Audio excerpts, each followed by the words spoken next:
Hello student, मैं एक तरह आप सभी का ज्ञान चैतन्य चैनल में बहुत-बहुत स्वागत करती हूँ। आज के इस वीडियो में हम कल्हड़ की राज तरंगड़ी से रिलेटेड जो है इम्पोर्टेंट फैक्ट देखने वाले हैं और देखेंगे कि किस प्रकार से हमारे एग्ज़ाम में हमेशा 1 से 2 क्वेश्चन जो है आपको 100% है कि कल्हड़ की राज तरंगिणी से मिलेगा। तो शुरू करते हैं। सबसे पहले यहाँ पर है कि राजतरंगिणी को अब यहाँ पर क्या है, राज इसका मीनिंग देख लेते हैं। राज मतलब किसी राजा से संबंधित या राजघराने से संबंधित, तरंग मतलब लहरें। तो राजाओं की सरिता इसका अर्थ ही यही होता है, राजाओं की सरिता मतलब राजतरंगिणी, जिसका लेखक जो है कल्हड़ है। और ये कौन है? कल्हड़। कल्हड़ जो है वो ब्राह्मण है। आगे देखते हैं राजतरंगिणी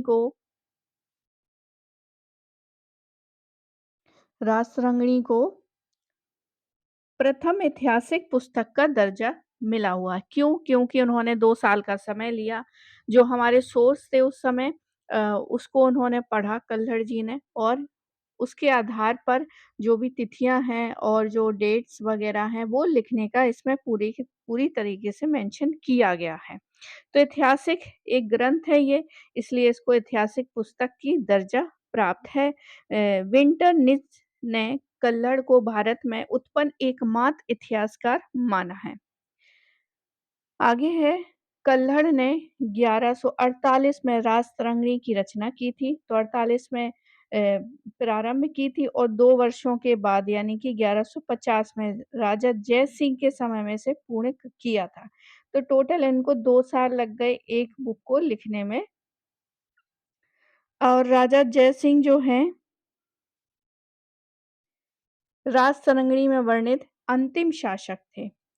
तो जिसके समय पे राजतरंगिणी खत्म होती है वो है जयसिंह, इसलिए इस राजतरंगिणी में जो भविष्य के राजा हुए हैं, भविष्य में राजा हुए हैं, उनके बारे में यहाँ पर ज़िक्र नहीं है, सिर्फ़ जयसिंह तक का इसमें इतिहास मिलता है। लेकिन उसके साथ ही उनके बाद मतलब कल्हड़ के बाद भी जौनराज हुए हैं, उसके अलावा भी जो हैं कुछ लोग हुए हैं जिन्होंने इस तरंगिणी को आगे बढ़ाया। तो उसको भी देखेंगे क्योंकि यूजीसी नेट फरवरी वाले में जो है जॉनराज से रिलेटेड क्वेश्चन पूछा था।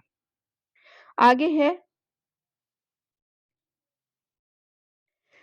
राजतरंगिणी संस्कृत भाषा में है और महाभारत शैली के आधार पर कश्मीर में लिखी गई है। तो ये संस्कृत भाषा में है और महाभारत की शैली के आधार पर जो है कश्मीर में ही लिखी गई थी। आगे है, इसमें टोटल मैंने पहले ही बताया 8 तरंग है। लगभग इसमें जो श्लोक हैं वो 8000 श्लोक हैं। कितने हैं? 8000। यदि इसमें आदिकाल से लेके 1151 तक का इतिहास संकलित है। अब राजतरंगिणी का विस्तार देख लें तो जोनराज जो हैं सुल्तान ज़ैनुल आबिदीन के समय।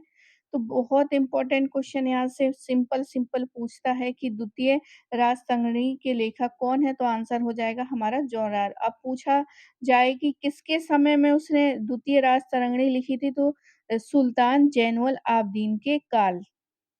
इसके पश्चात भी जो है राजतरंगिणी को आगे बढ़ाया किसने? श्रीवर ने। श्रीवर ने 350 ग्रंथ लिखे थे संस्कृत में।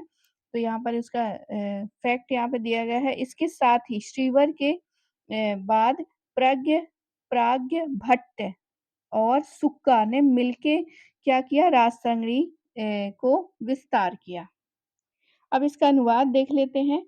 तो अनुवाद जो है, राजतरंगिणी का अनुवाद जो है जैनुल आबादीन को कश्मीर का अकबर कहा जाता है।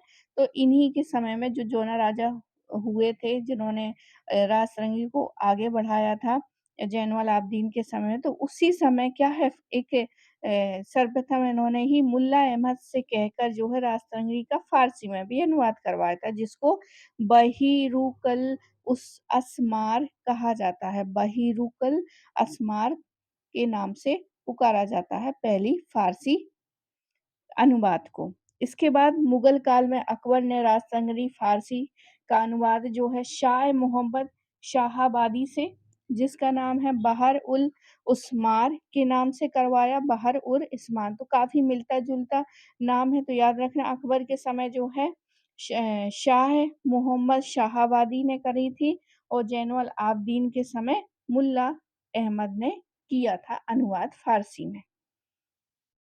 इसके अलावा इस अनुवाद से अकबर इतना प्रभावित हुआ था कि उसने रात भर जाग कर क्या है संपूर्ण ग्रंथ को सुना था। आगे है 1617 में हैदर मलिक ने राजतंगड़ी का एक अनुवाद किया।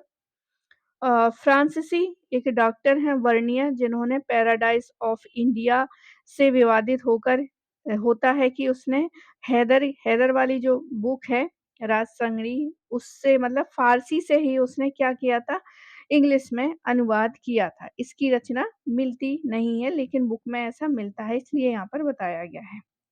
आगे है 1835 में मूर क्राफ्ट ने इसका अनुवाद किया और एशियाटिक सोसाइटी ऑफ बंगाल से प्रकाशित करवाई। तो मूर क्राफ्ट हैं 1835 में जिन्होंने राज तरंगड़ी का अंग्रेजी में अनुवाद करा था।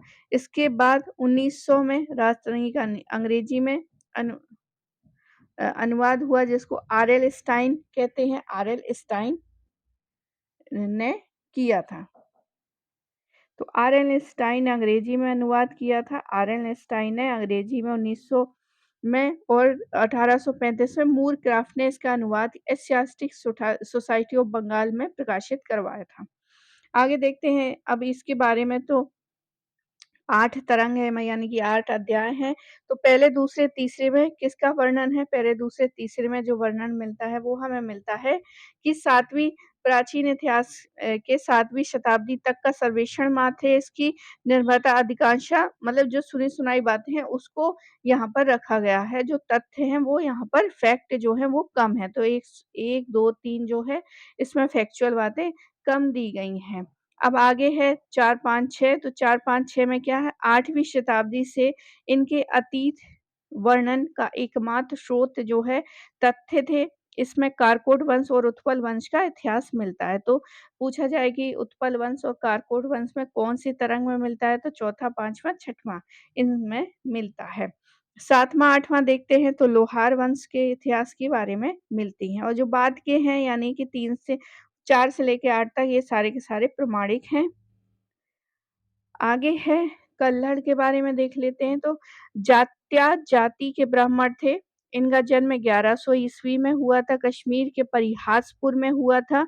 तो एग्ज़ामिनर पूछता है कि इनका जन्म कहाँ हुआ था? तो परिहासपुर में हुआ था। इनके चाचा जो है चंपक हैं और ओ सॉरी इनके पिता जो हैं चंपक हैं और चाचा जो हैं कनक है। ये दोनों के दोनों हर्ष के समय में क्या हुआ करते थे?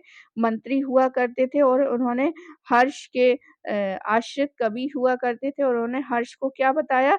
तुरुष्क बताया क्योंकि ये मंदिरों की संपत्ति को क्या करता था? लूटते थे। आगे है जो कल्लड़ है वो शैव मत के मतानुयायी हैं परंतु उनकी बौद्ध धर्म में अहिंसा सिद्धांत में परम निष्ठा रही है। इसके अलावा वो 11 इतिहासकारों का उल्लेख करता है जैसे सुब्रत जिसमें हमें 5 नाम मिलते हैं। सबसे पहला है सुब्रत छबिलकार छबिलकार, क्षेमेंद्र नृपबली जिन्होंने लिखी थी, हेलाराज जिसने पार्थिनावली का लेखक है, पद्ममिहिर तो ये कुछ इतिहासकारों के नाम हमें राजतरंगिणी में मिलते हैं। इसके अलावा आगे देखते हैं कल्हड़ जो है अशोक को कश्मीर का प्रथम मौर्य शासक बताते हैं। अशोक का प्रारंभिक शैव धर्म था, उसने कश्मीर में विजयेश्वर मंदिर का निर्माण करा था।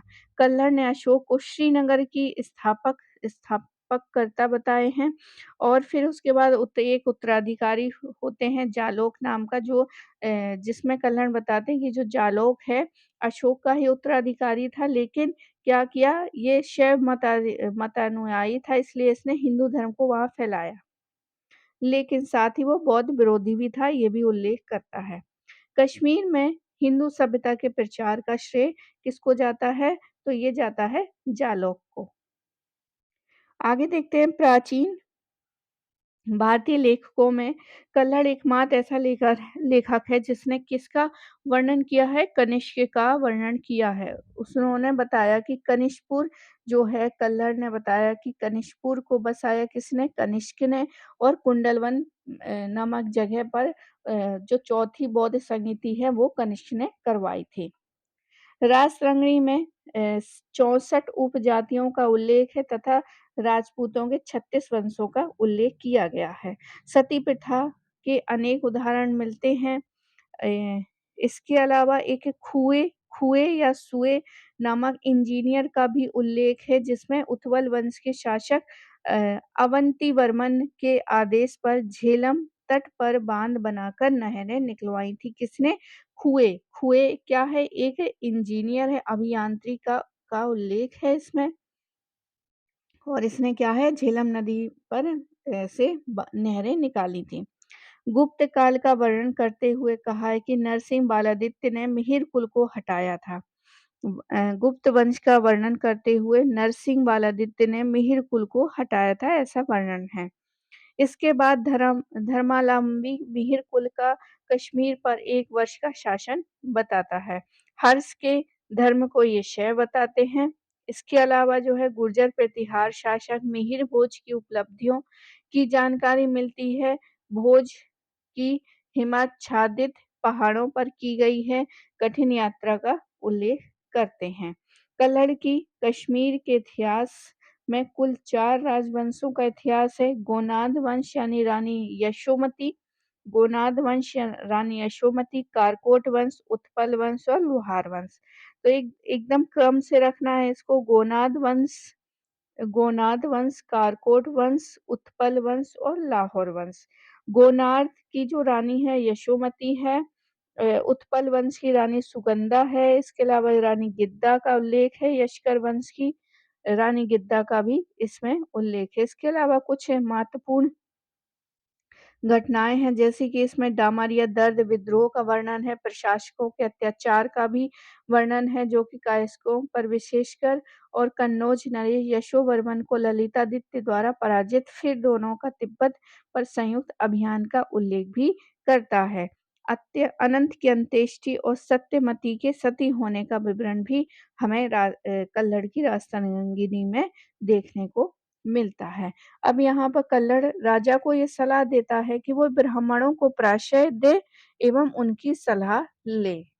इसके अलावा वो एक कोटेशन भी यहाँ पर है कि वही गुण मतलब अपने जो कवि होते हैं, लेखक होते हैं, उसके प्रशंसा में यहाँ पर कोटेशन दिया है कि वही गुणगान कवि प्रशंसा का अधिकारी है जो राग द्वेष से रहित होकर एकमात्र सत्य के निरूपण में अपनी वाणी का प्रयोग करता है।